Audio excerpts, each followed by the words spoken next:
Ah, the Prophet of Islam, slave trader, child rapist, wife beater, greatest man in history, according to the revelations his narcissistic mind came up with. PP asks, you keep saying he beated his wife. Can you please give me sources for this?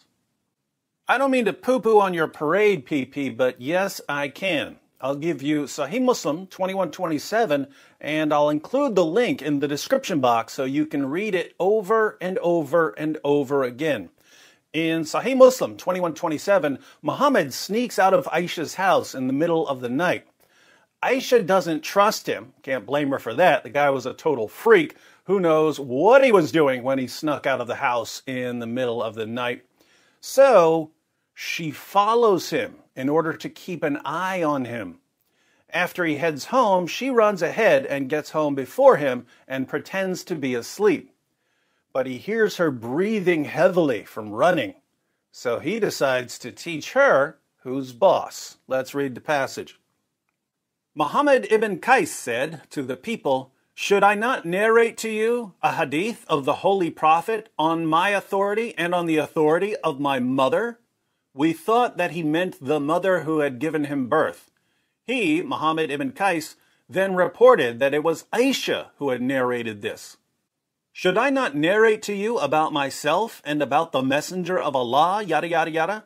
We said, yes. She said, when it was my turn for Allah's messenger, yada yada yada, to spend the night with me, he turned his side, put on his mantle, and took off his shoes and placed them near his feet, and spread the corner of his shawl on his bed, and then lay down till he thought that I had gone to sleep. He took hold of his mantle slowly and put on the shoes slowly, and opened the door and went out and then closed it lightly. I covered my head, put on my veil and tightened my waist wrapper, and then went out following his steps till he reached Baki. He stood there, and he stood for a long time. He then lifted his hands 3 times and then returned, and I also returned. He hastened his steps, and I also hastened my steps. He ran, and I too ran. He came to the house, and I also came to the house. I, however, preceded him, and I entered the house. And as I lay down in the bed, he, the Holy Prophet, entered the house and said, why is it, O Aisha, that you are out of breath? I said, there is nothing. He said, tell me, or the subtle and the aware would inform me. I said, Messenger of Allah, may my father and mother be ransom for you. And then I told him the whole story. He said, was it the darkness of your shadow that I saw in front of me? I said, yes. He struck me on the chest, which caused me pain, and then said, did you think that Allah and his apostle would deal unjustly with you? He struck me on the chest, which caused me pain. He struck me on the chest, which caused me pain.